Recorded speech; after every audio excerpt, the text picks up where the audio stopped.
Bom dia a todos. Nós vamos para a segunda aula aqui sobre as raízes e origem da extrema-direita. É um tema um pouco espinhoso, porque muita gente se sente ofendida porque você estudou um determinado movimento, né? É que eu estou tentando trazer a coisa de uma maneira muito mais descritiva do que fazendo julgamentos a respeito disso ou daquilo. Mas é claro que a gente acaba dando o nosso ponto de vista também, né? Isso não pode ficar isento de modo algum. Então, assim, por favor, pessoal, se atentem ao aspecto descritivo, tá? Muita gente perguntou a bibliografia ou as obras, os autores que eu estou utilizando para falar desse assunto. Eu deixei a capa de 2 livros do Mark Sedgwick no primeiro vídeo. Tá? Que um dos livros do Mark Sedgwick, que é bem interessante, sobre esse assunto, são os pensadores-chave da extrema-direita. É um livro que está em inglês, mas está disponível na Amazon, você pode traduzir no Kindle, tem toda essa facilidade aí também. Né? É um pouco caro, eu confesso que o livro é caro, assim, mas uma dica, né? Você pode encontrar ele em PDF, certo? Depois aí, talvez eu até deixe o link, mas se você quiser prestigiar o autor, acho que é o mais adequado a esse caso, se você tem essa condição, pode comprar o livro. Agora, lembrando, né, sempre que eu cito aqui uma bibliografia, um autor, não significa, pelo amor de Deus, que eu concorde com tudo que esse autor diz, tá? Eu só estou citando o autor porque ele tem uma pesquisa bem elaborada a respeito dos autores, tanto antigos, como, vamos colocar assim, clássicos, contemporâneos, e as promessas para o futuro da extrema-direita, né? Então, eu costumo dizer direita no seu sentido revolucionário. Então, a direita revolucionária talvez seja até melhor do que a extrema-direita. Apesar de que colocar a direita também é um tanto duvidoso. Se você compara esta tal direita revolucionária, muitas vezes até mesmo esotérica, com a direita no seu sentido clássico, conservador britânico, por exemplo. Né? Mas aí a gente tem que falar de conservadorismo não de um único modo. São conservadorismos, né? E é uma coisa que tem que ser repensada, como eu coloquei no meu primeiro vídeo, tem que ser refletido, né? Tem que ser refletido, porque senão você começa a ser confundido com neocon, com paleoconservador, com alt-right. Você falou que você é conservador, aí os caras, então você é da alt-right, né? Ou então você é da Ku Klux Klan, pior ainda. Aí não dá, né, bicho? A gente tem que deixar a coisa mais clara aí, porque o pessoal confunde bastante. É a questão da ambiguidade em uns quesitos aí da linguagem, tem que tomar cuidado com isso. Então, o Mark Sedgwick tem essa obra que é bem interessante, ele vai citar inclusive o Heidegger, que apoiou o nazismo, vai citar o Nietzsche, vai citar vários autores ali que você pensa, caramba, eles tiveram influência na extrema-direita. Tiveram influência. E aí, no decorrer dessa série, eu vou tratar de tudo isso, eu já falei um pouquinho no primeiro vídeo, né? E falarei mais depois. Ele cita muito o Evola, acho que o Julius Evola é uma figura muito forte, assim, no pensamento. É um pensador italiano, que tem uma métrica um tanto teosófica, né? E eu vou citar ele no decorrer dessa série também, certo? Fora outros autores, como... Aliás, o Mark Sedgwick chega até a citar o Olavo, assim, mas ele cita assim de uma maneira bem rasa, não chega a se aprofundar muito, não. Mas vamos lá, ó. Eu vou pontuar algumas questões que ficaram um pouco em aberto no primeiro vídeo, só para deixar isso claro, e depois a gente continua de onde paramos ali na primeira aula. Então, a primeira coisa que eu queria pontuar aqui, que eu descobri recentemente, eu não sabia, né? O Spencer, que é aquele cara que criou a revista online da alt-right, ele não votou no Trump. Pelo menos ele, ao que parece, ele declarou voto ao Biden, né? Eu achei isso muito curioso, muito curioso. Mas é aquilo, né, cara? São discussões, debates, disputas que existem lá nos Estados Unidos e que tem nuances que nós não temos acesso aqui. Então estou falando de uma maneira muito geral. Nem todo mundo que é da alt-right, inclusive o próprio Spencer, está apoiando necessariamente o Trump. Né? Até porque o Trump teve um rompimento com o Steve Bannon, que faz parte, né, de todo esse rolo aí. Umas curiosidades que acontecem nesse meio, para você entender de uma vez por todas, como pontuei no primeiro vídeo, que este movimento ele não é uma coisa homogênea, né? Tá? Então isso é importante dizer. Uma segunda questão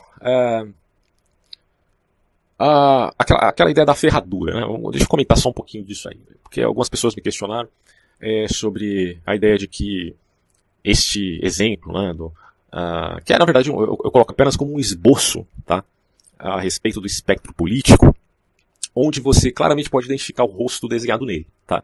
Então significa que a ferradura represente uma foto, certo, perfeita, ou uma perfeita expressão da realidade. Não é isso. Eu sei que não é isso, todo mundo sabe que não é isso.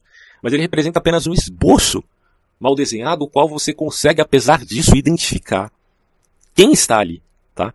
Quando você vê aquele rosto torto, desenhado, bom, tudo bem, está meio mal desenhado, mas eu sei quem é. Tá? Então, é nesse sentido que eu coloco aí essa ideia, né, da ferradura, onde os extremos acabam se atraindo.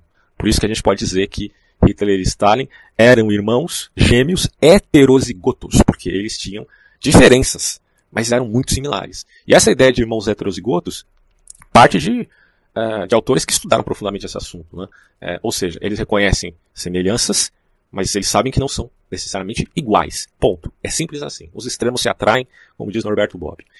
Outra coisa que eu queria salientar aqui é a famosa polêmica vazia, e hoje eu entendo que é uma polêmica assim, que não deve tomar muito nosso tempo, que é aquela questão do Hitler ser de esquerda ou de direita, né?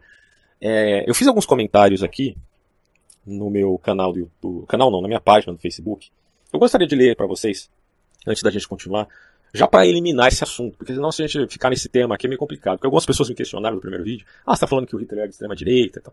Vamos lá, vamos repensar isso aqui de uma maneira um pouco mais clara. Primeira coisa, assistam meu vídeo sobre individualismo e socialismo, tá? Por que eu digo isso?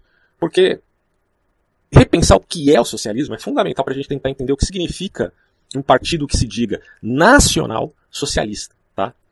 Só partindo daí você vai começar a entender que o socialismo, nome do partido do Hitler, não é gratuito, tá? Então vamos lá.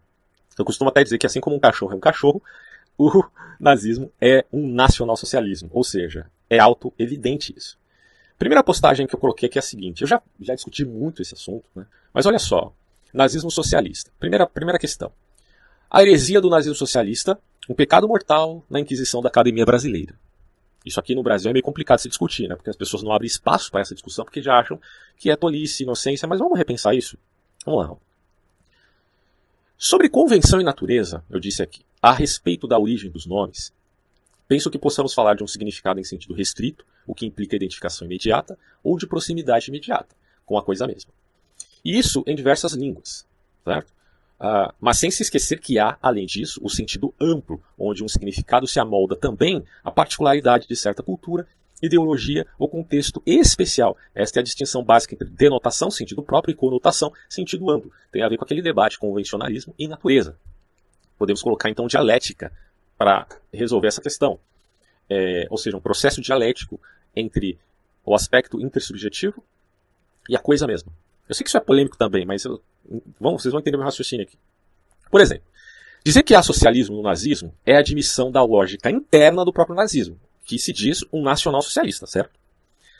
Ainda que do ponto de vista restrito se diga que ele não era socialista totalmente legítimo, que é dado aí como internacional socialista. O socialismo geralmente carrega esse peso de que o socialismo tem característica para todos os povos, não necessariamente apenas para uma determinada nação. Bom, de uma perspectiva panorâmica, metalinguística, como se poderia negar tal coisa? E que coisa que eu estou dizendo aqui? Que existe uma lógica interna a qual o nazismo está explicando o porquê ele é socialista. Tá? Então, segundo a lógica interna do nazismo, eles são socialistas e não estão mentindo, mas são socialistas de acordo com este tal jogo de linguagem do próprio partido, a maneira como eles interpretam a realidade, o mundo, etc. e tal. Certo? Você não pode negar isso. Se você tem uma visão panorâmica de que o jogo de linguagem, se a gente colocar nesses termos aqui, wittgensteinianos, né, se o jogo de linguagem do grupo, né, do partido ou da ideologia nazista é diferente da ideologia socialista de qualquer outro grupo. Bom, o mesmo se dá ao conceito de coletivo. Quem poderá restringir este conceito apenas ao comunismo marxista e ao agrupamento orgânico social, sem se dar conta de que um monstro ideológico como o fascismo também é, enfim, um coletivo? Né? A junção daqueles gravetos, vou colocar assim, que se torna um feixe e que tem mais força do que um sozinho. Isso é um coletivo, eu estou enganado. Em suma, o nazismo é socialismo em termos conotativos, seguindo a mera dialética da linguagem da relação da coisa com a intersubjetividade dos grupos. E me espanta que muita gente que adere ao convencionalismo, que não é o meu caso, né? Estou dizendo aqueles que aderem de uma maneira radical. Aqui eu estou admitindo que você pode pesar as coisas, né? Convencionalismo, natureza, como pensar isso dialeticamente, é uma questão. Agora, quem é convencionalista radical e que diz que o nazismo não pode ser socialismo, eu não estou nem falando que é de esquerda, estou dizendo que é socialismo, é outra coisa. Esse cara está sendo inevitavelmente incongruente, né? Okay? Depois eu postei aqui o seguinte. O real motivo de se resistir à ideia de que o nazismo fora, enfim, um tipo de socialismo, é o fato de que geralmente se toma, né, o socialismo como algo bom, e este bom, evidentemente, não combina com a monstruosidade do nacional-socialismo, porque todo mundo concorda que foi uma monstruosidade. Tem gente que faz revisionismo disso, que eu acho uma abominação, já deixo claro aqui. Mas, enfim, ele se dizia como tal, nacional-socialismo. Porém, quando nos atualizamos a respeito do mal que o socialismo pode provocar, ainda que em oposição se possa tirar alguma ênfase boa e equilibrada dali, porque eu não estou negando que tudo que é enfatizado no socialismo é ruim, estamos abertos também a corroborar com a tese de que há um resquício desse socialismo no sentido mal, em termos coletivistas e arbitrários, né, que é esse sentido, nas entranhas do nazismo. E é isso que o Hayek diz na sua obra Caminho da Servidão, quando ele fala que esse resquício, né, de socialismo, o Hayek coloca um termo meio esquisito, né, socialismo de direita, porque ele está tentando remontar aquele debate da direita hegeliana e da esquerda hegeliana, apesar que Marx não é esquerda hegeliana, Marx é um crítico da esquerda hegeliana, mas, enfim, ele surge de certo modo dali, né? Ele tem a influência de Feuerbach, tem a influência de vários autores ali, mas ele é um crítico também da esquerda hegeliana. O nazismo, você pode dizer, de certo modo, ele tem uma influência também do Hegel, no sentido tanto da direita quanto da esquerda hegeliana. Mas vá lá, coloque socialismo do jeito que você quiser, de direita ou esquerda, não importa. Ele é socialista, tá? Bom, e existe resquício coletivista arbitrário em Hitler. Então, o que há no nazismo é um socialismo extremista, de cunho racial, reacionário, antiliberal em todos os sentidos e irmão heterozigoto do stalinismo. Ponto. Tá? Aí você pode pensar, mas, poxa, como então entender o nazismo no espectro político? Eu coloco aqui o seguinte no comentário que fiz na minha página. O nazismo e o stalinismo não foram dois pontos isolados no espaço, sem começo, sem fim, sem continente, como se absolutamente originados do nada. É aquela coisa não dá nem para falar bem e mal, né? Porque nenhum dos dois é bom ou bem, né? No sentido mais amplo do conceito. Mas, enfim, não tem como você falar que o nazismo e o socialismo não têm uma representatividade fora de si mesmo, tá? Por quê? Porque tudo que existe está contido em continente, pelo menos do ponto de vista espacial. Tudo está contido em continente em sua unidade intrínseca. Então isso significa que se ele está à esquerda de uma coisa, ele também estará à direita de outra coisa. É uma coisa tão evidente. Se o negócio está à direita do ponto de vista espacial, tá? Se ele está à direita de um determinado objeto, ele estará à esquerda de outro determinado objeto. Simples assim. Agora, se você pode dizer isso em termos espaciais, você também pode dizer isso em termos qualitativos, seguindo a lógica do espectro político. Certo? É por isso que aquela coisa da ferradura é um esboço que acaba ajudando a gente a entender um pouco esse processo na realidade. Né? Por quê? Porque ele aproxima os dois extremos, tanto da esquerda quanto da direita. Então isso tem que ser muito bem repensado. O espectro político é apenas uma tentativa da gente entender a realidade. Mas você querer fazer isso de uma maneira linear, né, é muito problemático, cara. Então não fiquem perdendo muito tempo com essa história de que o nazismo é de esquerda ou de direita. Cara, isso é perda de tempo. Porém, o que eu estou colocando para vocês é que o nazismo é sim socialista e você pode repensá-lo do ponto de vista qualitativo, não necessariamente sempre à direita de todas as coisas, como se a direita fosse um mal inequívoco. A não ser que você diga que no sentido maléfico, tudo no sentido maléfico que está na direita está no nazismo. Logo ele está no extremo, no ruim, se você toma o extremo como ruim. Não é o caso aqui desses pensadores que a gente vai citar. A mesma coisa na esquerda. Só que quando você vê os extremos do nazismo e os extremos do stalinismo e começa a haver coincidência nessas coisas, você pensa, poxa, mas espera aí. Se o extremo da esquerda e o extremo da direita, tudo que há de ruim na esquerda e tudo que há de ruim na direita coincidem, então a gente tem um certo problema aqui, naquele espectro político que é totalmente linear, não faz o menor sentido. Tá? Então eu não vejo muito problema de você falar extrema-direita para o nazismo, porque é aquela coisa, espacialmente e também qualitativamente. Você pode dizer que uma coisa está à direita de um objeto, e necessariamente, como ele está contido numa constelação de outras coisas, ele também estará à esquerda de outras coisas. E estará de baixo, de cima, né, do ponto de vista tridimensional. Não dá para você ficar fechando a discussão apenas de uma maneira bidimensional, digamos assim. Né? E aí eu coloco aqui, no outro comentário que fiz, é o seguinte. O nome nacional-socialismo não poderia ser mais perfeito do que foi para expressar o que de fato era o nazismo em termos teóricos. Alguém perguntará, o que, enfim, é socialismo, se não coletivismo igualitário? Sendo assim, como pode o nazismo ter algo a ver com isso? Né? Porque se o socialismo é coletivismo igualitário, e o nazismo não tem nada de igualdade, né? Porque, em outros termos, o nazismo, ele, na verdade, é baseado, fundamentado em racismo, então ele não pode ser socialismo. Só que daí o que acontece é o seguinte, os nazistas tiram da cartola seu ideal nacionalista, onde igualdade se torna conceito orgânico, regional e vinculado à irmandade étnica, enquanto coletivo, é a empresa de um projeto imperialista, certo? Então, na medida de que eles acreditam que são arianos porque são puros de raça, né, uma coisa meio de cachorro, assim, então eles podem dominar outros povos, ser a nação mais importante do planeta Terra, reinar por 1000 anos e toda aquela conversa tosca do nazismo. Então, em suma, os ideólogos do partido, eles sabiam o que estavam fazendo quando nomearam o Partido de Socialismo Nacional. Então, se alguém fala para você, mas o socialismo aqui é apenas uma tentativa de atrair, né, os caras da esquerda e tal. Não tem nada a ver com isso, cara. Assim como um cachorro, o nazismo é nacional-socialismo. Mas veja, o nacional aqui é muito importante.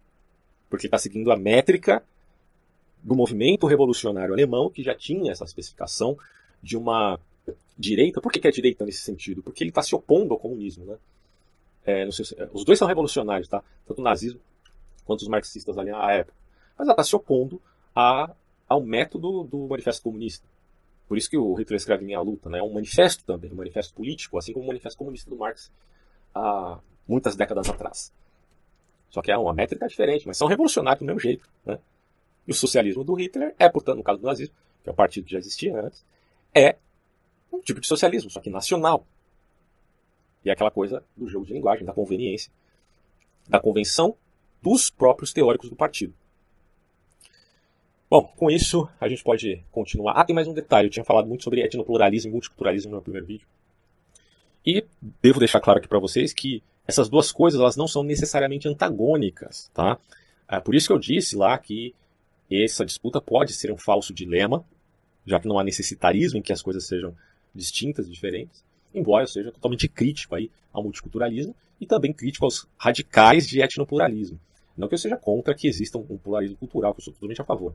Eu sou contra o separatismo radical que desemboca em racismo, né? Que já é outra história, tá bom? Então eu acho que é isso, né, cara?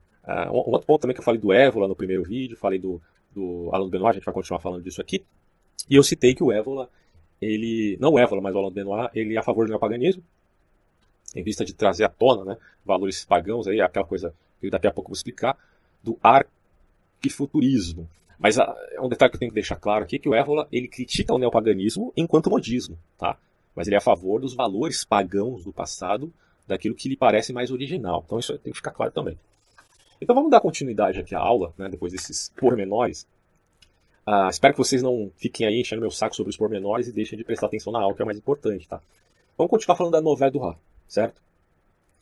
Ela apela, portanto, a esse método, que é o arcofuturismo, a gente pode colocar aqui arqueofuturístico, do Fay, né? Guillaume Fay, né? Vamos tentar falar um francês aqui meia boca.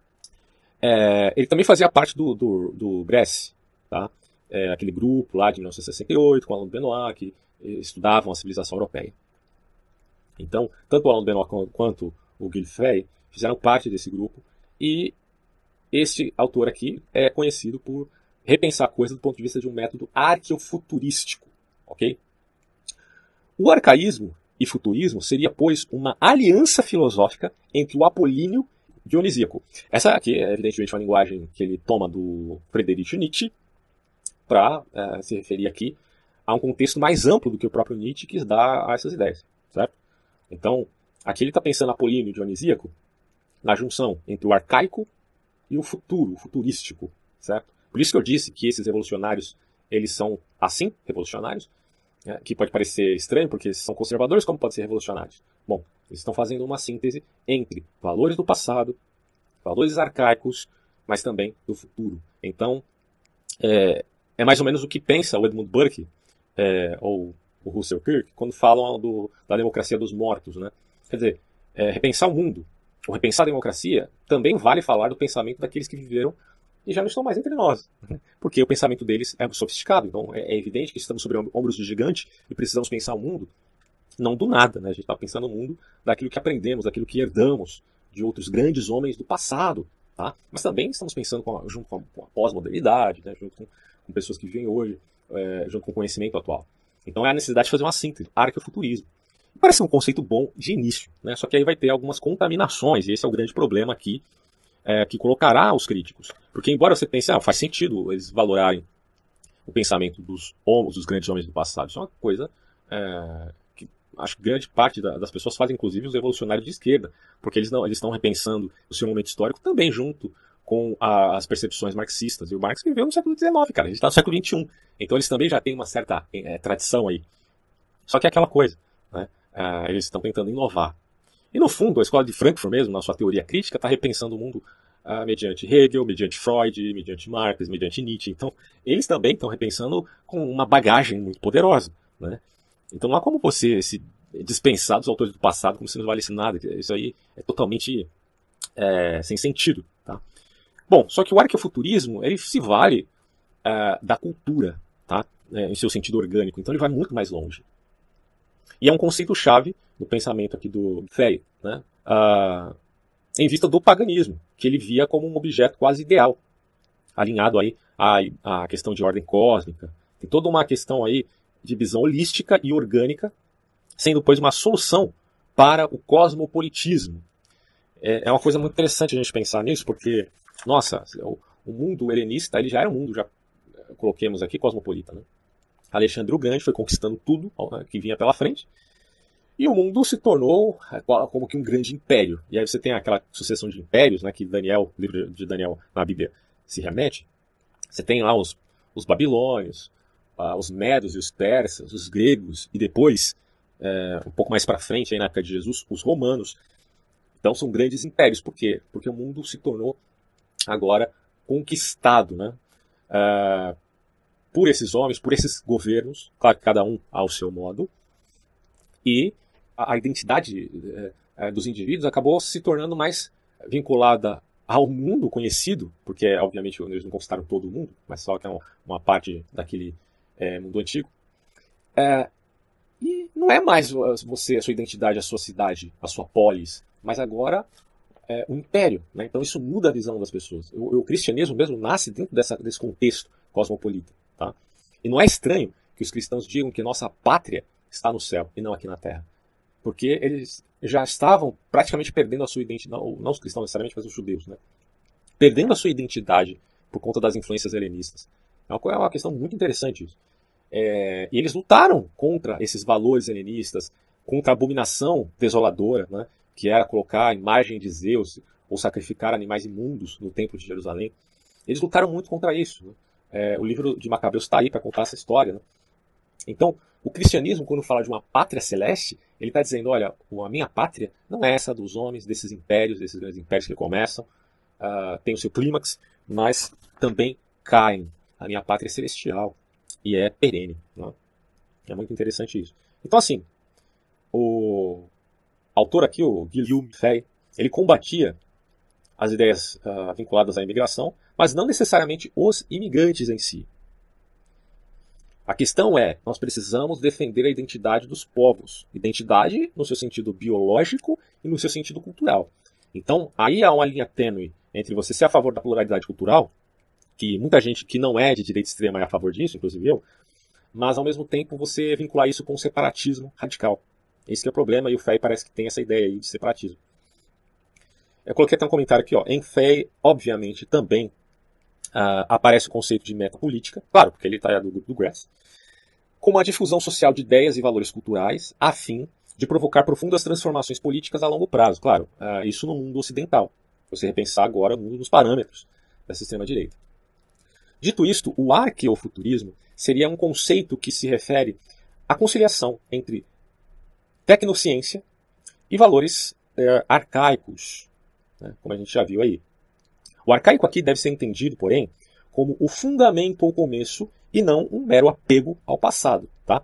Não é um saudosismo alienado, muito mais do que isso, é ver o fundamento das coisas, ou seja, aquilo que realmente era importante e que deve permanecer. Só que aí tá os críticos, né? Alguns autores vão descrever o arquifuturismo como uma combinação de filosofia pós-moderna, alguns elementos de contracultura ocidental e, por fim, racismo. Né? Ou seja, é aquele precedente que você abre numa defesa radical do etnopluralismo. Cabe dizer aqui que o conceito de pós-modernidade, ou pós-moderno, alguns podem até fazer essa diferença, né? É muito complexo e não é uma unanimidade acadêmica, né? O que significa pós-modernidade. Alguns autores como Bauman, por exemplo, vão colocar modernidade líquida Então há um pensamento continuista aí, na ideia de que o pós-moderno é uma continuidade do moderno, né, uma forma mais líquida, onde as coisas concretas, entre aspas, se dissolvem com muita rapidez. Outros autores, como o próprio frankfurtiano aí, se não me engano, de segunda geração, o do Habermas, né, que é aquele cara que fala da democracia no seu sentido deliberativo e tudo mais. Bom, o Habermas, ele dirá que muito do que se vê no pós-modernismo é uma crítica ao mundo moderno, no sentido em que este pós-modernismo está se vinculando a ideias arcaicas, tá? Ou seja, retomando isso de maneira até reacionária, né? E sendo, portanto, crítico do mundo moderno, porque o mundo moderno a gente pode colocar ele se caracterizando com esses parâmetros de revolução industrial, enfim, não só no aspecto tecnológico, né, mas muito vinculado aos valores do iluminismo, certo? Do século XVII, século XVIII. Então, os valores do iluminismo, eles eram valores universalistas. E aí, o que você entende da modernidade é que a modernidade pariu o homem da razão. Mas esse homem da razão é abusivo, porque é o abuso da razão no sentido de que o homem vai conhecer tudo, que o homem vai dominar a natureza, apesar que o Kant, sendo um pensador iluminista, não é necessariamente o caso dele, né? O Kant, inclusive, dá uns limites do conhecimento no sentido metafísico, tá? Mas, enfim, do ponto de vista fenomênico e não numênico, para Kant, né, o homem tem esse poder de alcance tecnológico e científico. Então, segue-se aí um investimento baconiano, né, que é muito antes ali do iluminismo, mas que vai ganhar esse espaço no iluminismo, né? O poder da razão, o universalismo. E o mundo pós-moderno, para outros autores, que não o Habermas, é aquela ideia de um mundo que, bom, você não pode mais falar dessas grandes narrativas, você não pode mais falar de esse universalismo. O que você tem no mundo moderno é fragmentação, né? Como eu coloquei num vídeo onde eu falo do Zeitgeist, do espírito do tempo, de que o mundo atual é como uma Babilônia, né? Porque o mundo moderno é uma torre de Babel, é muitas linguagens, muitos jogos de linguagens. Não dá para você caracterizar de maneira eficiente um ídolo paradigmático. Não significa que essa intenção não exista, tá? Essa intenção existe por parte de alguns. Mas ainda assim o que se vê no mundo moderno é liquidez, no sentido de Bauman, não que eu concorde com todas as ideias do Bauman, veja bem. Então você percebe que só olhando para esses autores, né, uns que defendem a pós-modernidade como a superação das grandes narrativas, outros que veem a pós-modernidade como Habermas, como representando uma mistura de arcaísmo com futurismo, que aí já se remete à extrema-direita revolucionária. E outros veem a pós-modernidade como um continuismo, mas que no seu sentido líquido, você já percebe que não há unanimidade nesse pensamento, que a discussão nesse sentido vai permanecer. Mas tudo bem, voltemos aqui à ideia do arquefuturismo, que é, portanto, pós-moderno, mas também uma crítica à pós-modernidade, dependendo do que você tome como significado deste mesmo conceito. Embora o FEI tenha abandonado todas as atividades políticas no final da década de 1980 e 90, os seus primeiros livros e artigos continuaram a ser discutidos entre ativistas americanos do movimento, que mais tarde foi chamado aí de alt-right, com o famoso Spencer já citado aqui, que diz que ia votar no Biden. Não sei se ele votou mesmo, mas é curioso. Tanto que os democratas acharam abominável, né, esse apoio. Não, a gente não quer esse apoio não. Né? Bom, o Fey era um antissemita no início de sua carreira. Tá vendo as contaminações aqui? O cara era antissemita. Mas depois ele passou a defender Israel, tornando o Islã o inimigo número 1 do Ocidente. Embora o próprio Fey tenha criticado os sionistas anos atrás. Inicialmente os sionistas, tudo de esquerda, não sei o quê. Mas aí depois ele começou a defender Israel. Então você tem essas nuances aí, né? Eu penso, por exemplo, em grupos como alt-right, que é uma mistura que é muito balanceada, mas não muito equilibrada. Então tem muitas misturas que às vezes parecem não combinar, né, necessariamente. Então você tem realmente antissemitas que são anti-judeus, efetivamente. Aí você tem outros caras que estão apoiando Israel, uma confusão dos diabos isso aqui. Bom, mas aí no caso do Fey, ele foi evoluindo seu pensamento e chegou ao ponto de dizer, eu tenho que defender Israel aqui, não faz sentido. E criticar o Islã, que é o verdadeiro inimigo do Ocidente. Bom, os escritos do Fey e do Alon Ben-Lá, especialmente sua posição metapolítica, influenciaram os ativistas aí da extrema-direita americana. Como eu já citei aqui, o Richard Spencer, o movimento identitário em geral, e autores como o sueco Daniel Friberg.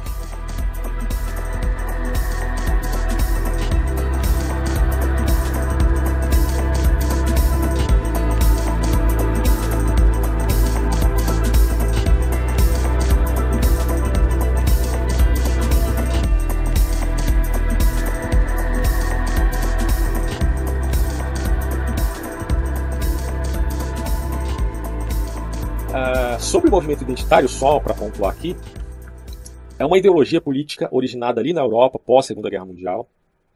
Então, como a gente já viu aqui em Alain de Benoit e no Frey, e também no outro ator que eu não citei ainda, que é o Dominique Weiner, eles eram líderes intelectuais desses movimentos, porque a influência deles não se restringe à França, mas à Europa em geral, né? Porque no pós-guerra, a direita europeia se enfraqueceu bastante. Então, esse revigoramento aconteceu ali na França com o Grécia. E daí aparecem os movimentos identitários, né? Que são profundamente importantes nas figuras desses autores. E aí, o que acontece é que a ideia desses caras era a ação revolucionária em vista de um revigoramento da cultura pan-europeia, certo? O pan-europeia no sentido de uma identificação pessoal, né, com a Europa, em sentido cultural e político. É aquela coisa aí do eurocentrismo. O eurocentrismo que, inclusive, aparece, de certo modo, muitos séculos atrás em Hegel, certo? Bom, para alcançar esse objetivo, a novela do Roy promove o que eles chamam de metapolítica, como já citei antes, buscando influenciar e mudar a cultura atual de modo similar à Revolução Cultural Gramscista. Né? É o gramscismo, portanto, de direita. Considerando um processo de longo prazo. Tá? É aquela coisa de vamos fazer uma revolução a longo prazo que não se vincula a se meter com política. Isso está tudo contaminado. Né? Se a gente é contra o establishment, nós devemos ser contra no sentido metapolítico, e não em ficar se infiltrando ali nos partidos e tentar ganhar espaço. Daí os dizeres aqui no Brasil, né, de um tal olavismo cultural se contrapondo ao marxismo cultural. E aí eu repito, não estou dizendo que o Olavo segue os detalhes das ideologias de Guy Fell ou de Alain de Benoit, não é isso que eu estou falando. Até porque o Olavo se diz católico, né, não combina muito com esse eurocentrismo pagão desses autores. Mas alguma ideia ou outra são similares, sim, né, nesses grupos de direita no Brasil. E fica claro o porquê dos extremistas franceses não quererem perder tempo com a democracia liberal e o jogo político com os partidos, né, já que o interesse deles é no sentido de ampliar o arcabouço teórico para que a mudança seja efetiva a longo prazo no sentido gramscista. Após a Segunda Guerra Mundial, a extrema-direita francesa foi levada à clandestinidade, porém em 1950 ela ressurgiu para contestar as eleições à época. Isso aqui é antes do Grécia, tá? Antes do Alain de Benoit. E foi no movimento poujadista, os poujades, né, que eles retornaram com um sucesso para o debate público, para a arena pública. E você tem essa figura, que é o Pierre Poujade, que foi um político populista francês, que deu, enfim, o nome, né, ao movimento poujadismo, ou poujades. Então, lá em 29 de novembro de 1953, o Poujade criou a União de Defesa dos Comerciantes e Artesãos para organizar manifestantes. Olha só, presta bem atenção nessa figura aqui, vocês vão ver algumas semelhanças com alguns acontecimentos no Brasil, tá? Ó, o poujadismo, com grande vigor, defendia o homem comum contra as elites. Então, para Poujade, o Estado francês era feito de ladrões e de desumanos. E assim, como você viu aqui no Brasil, na figura do Weintraub, ele... Peraí, deixa eu cair a papel aqui.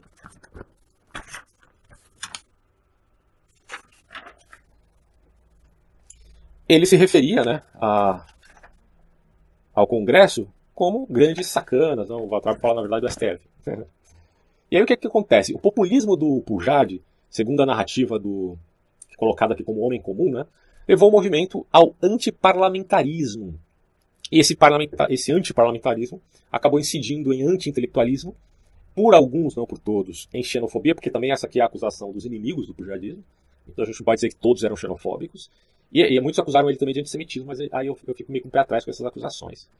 E perceba bem, o Poujade ele chamava a Assembleia Nacional como sendo o maior bordel de Paris, né?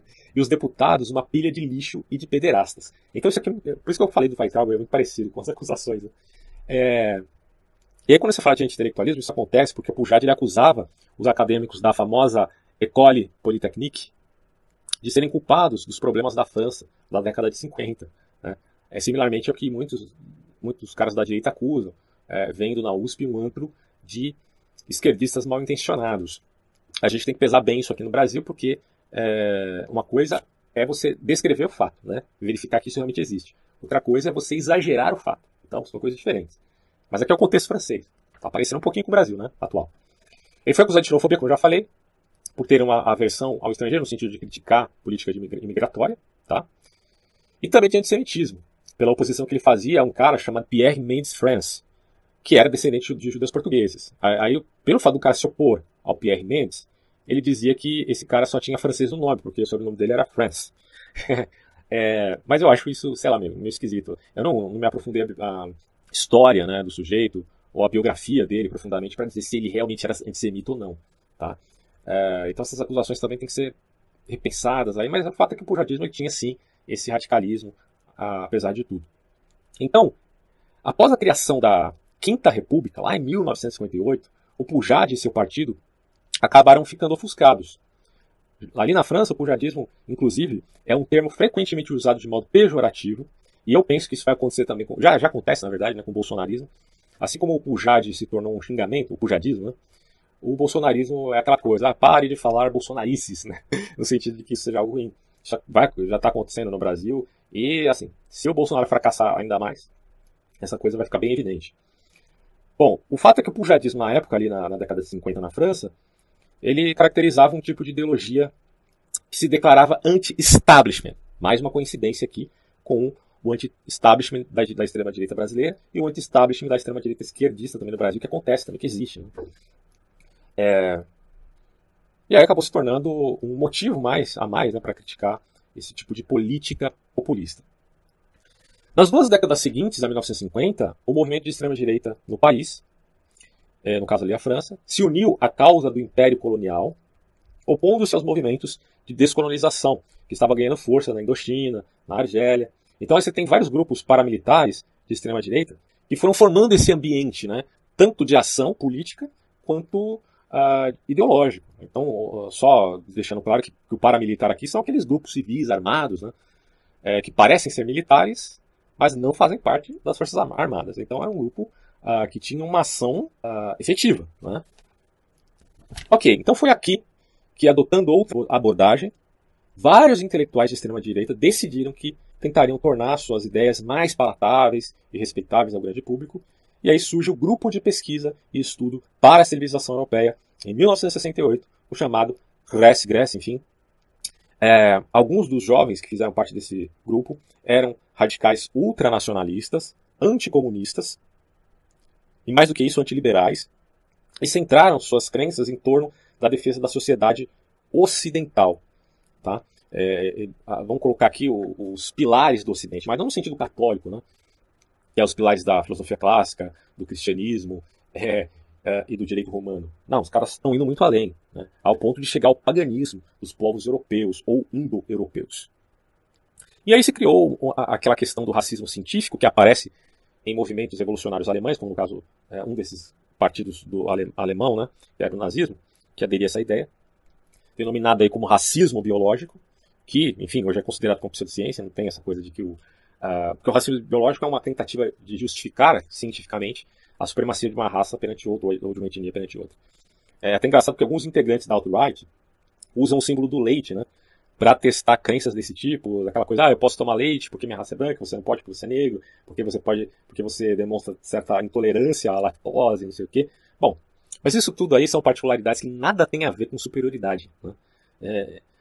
Então, em algumas coisas, ser negro do ponto de vista biológico é melhor que ser branco. Né? A pessoa branca, por exemplo, no sol, se ficar muito tempo, pode ter aí, ser incidido num câncer de pele. Né? O negro tem um pouquinho mais de proteção ali por causa da pigmentação da pele. Né? Você vai dizer que o negro é superior ao branco? Não, são simplesmente aspectos de cunho genético, de cunho biológico, que não falam de superioridade de modo algum, de uma raça para com a outra. Agora, o que acontece é que o racismo científico ele também defendia a questão da eugenia, né? Que é aquela coisa do melhoramento genético de populações humanas. Inclusive eu lembro que teve uma polêmica grande aí com o neo-ateu Richard Dawkins, que dizia que inevitavelmente ocorrerá eugenia no mundo, né? Num futuro próximo, quem sabe. E muitos o acusaram de defender a eugenia. Né? Ficou meio ruim para ele assim, né, cara? Ele colocou de um jeito que parecia que ele estava defendendo aquilo. Mas a questão da eugenia, vamos colocar assim, dos críticos da eugenia é a seguinte, porque isso implicaria numa certa inferiorização de outras raças ou etnias que não aderem a esse processo. Né? Parece que isso está a passos largos, dizem alguns. Eu não sei se isso tem a pontualidade do acontecimento mesmo, mas na China pode ser que isso já esteja acontecendo. Né? Então a eugenia é uma grande polêmica. Né? A eugenia é aquilo que o nazismo queria fazer. Aliás, se você pensar bem, o reducionismo epistemológico, ele redunda, se você, claro, for ver a coisa num ponto de vista biológico, num salto do darwinismo científico ao darwinismo social barra cultural, né? Justificando, entre aspas, né, até o nazismo e sua eugenia. Você vê como o reducionismo epistemológico, que pode ser tido como uma marca do modernismo, traço, cientificismo, ele acaba também justificando, porque não tem esse link, né, qualitativo, valorativo, com coisas que a própria sociedade abomina, que é justamente o nazismo e a eugenia. É uma coisa pra gente pensar, né? Então, assim, apesar de toda essa polêmica com o racismo científico, o Gressi não era um grupo homogêneo, como eu já falei, e ele queria, inclusive, a desassociação, né, com setores fascistas mais antigos, pelo menos do ponto de vista linguístico. Né? Eles pensaram, poxa, a gente não pode querer se confundir a um fascismo, a um nazismo da vida, a gente tem que tomar cuidado, né, com a linguagem que a gente utiliza. Mas é aquela coisa, né, se as ideias são parecidas, ainda que você mude as palavras, as pessoas não são tão burras assim, né, vão perceber. Mas o fato é que o Gressi quis se distanciar, né, desses caras aí que, em seu radicalismo, acabaram demonstrando, na prática, ações totalmente ilegítimas e diria até abomináveis, que suscitaram genocídios. E aí o Benoit percebeu que a esquerda francesa, desde o final ali da Segunda Guerra Mundial, não tinha sido eleita para um cargo de alto posto, mas que apesar disso, ganharam grande atração na sociedade, sem a necessidade de vitórias eleitorais. Então assim, poxa, se a esquerda há tanto tempo não consegue um cargo efetivo eleitoral, mas, enfim, influenciou profundamente a sociedade, então a gente tem que repensar essas coisas. Eles formularam, de alguma maneira, uma classe intelectual que influencia a sociedade, né? Mas assim, da perspectiva gramsciista. E aí a gente tem que ter também um gramscismo de direita, ora bolas. Né? Passamos uma revolução com a alta cultura da direita extremista. E no final da década de 1970, o Nouvelle Vague havia atingido aí seu auge na mídia de massa, muitos intelectuais afiados, artigos em revista. Né? No entanto, liberais e socialistas de centro começaram a ver esse grupo e, enfim, começaram a discutir a questão. E eles acusavam essa direita de serem racistas, fascistas e antidemocráticos, no sentido de que eram contra a democracia liberal, e de fato eles são. Né?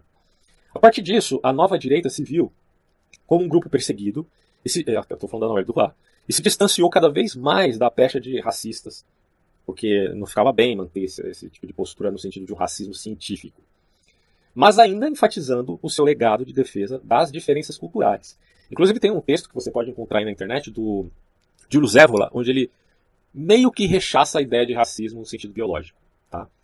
Porque ele está querendo apelar àquela coisa da teosofia, da espiritualidade, do esoterismo. É uma coisa meio complexa. Né? Eu não sou especialista em teosofia e nem perennialismo para falar dessas coisas.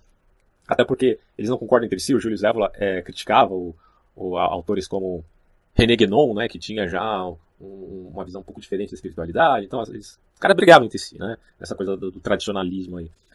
Mas o fato é que Julius Evola fala do racismo, criticando o racismo nazista e repensando a coisa do ponto de vista espiritual. Talvez querendo defender ali, eu teria que reler esse texto ali há algum tempo. Mas se não me engano, talvez admitindo uma ideia de casta hierárquica do ponto de vista espiritual. É bem complicado essas coisas aí, cara. Mas enfim, né? Provavelmente o Nouvelle Vague segue mais ou menos essa métrica também. Então, a partir daí, gente, a nova direita se viu com um grupo perseguido e começou a reformular suas ideias para que elas fossem mais palatáveis ao público. Em 1974, um grupo chamado The Club Horloge, seria mais ou menos o Clube do Relógio, uma coisa assim, começou a fazer parte do Gressi. Isso aqui na década de 70, tá? Mas aí eles começaram a ficar frustrados com as ideias desse primeiro grupo, porque eles apelavam muito àquela coisa da meta política, ou seja, né, de um processo de mudança gradual, lento e de longo prazo. E daí eles procuraram acelerar a mudança ingressando aí em partidos políticos. Então o The Club pensou, o Gressi fica com essa coisa aí de mudança a longo prazo, processo cultural, né, ganho de espaço através de ideias meramente no seu sentido teórico, né, sem apelar à praxis. A gente não, a gente vai se infiltrar nos partidos políticos e mudar a coisa mais rápido. E aí eles acabaram saindo do Gressi, inclusive endossando algumas ideias neoliberais e também o catolicismo romano, mas ainda com aquela coisa de defender o identitarismo nacional. Isso me lembra um pouquinho a relação do MBL com a direita olavista. Claro, cada uma dentro dos parâmetros do próprio contexto. Não dá pra comparar efetivamente, mas sei lá, né, cara? É uma coisa a se pensar, né? Mas enfim, o Grécia continua se posicionando tanto contra o neoliberalismo e também contra esse grupo, né, o The Club. Bom, eu vou fechar por aqui, depois a gente continua falando desses temas, né? Já tem um tempinho aí de aula. E, infelizmente, eu não consigo colocar anúncios nessas aulas, porque quando eu falo de política, extrema-direita, o YouTube não permite o AdSense, é uma pena, mas enfim, né? Eu vou continuar fazendo mesmo assim, porque eu acho que o conteúdo é interessante.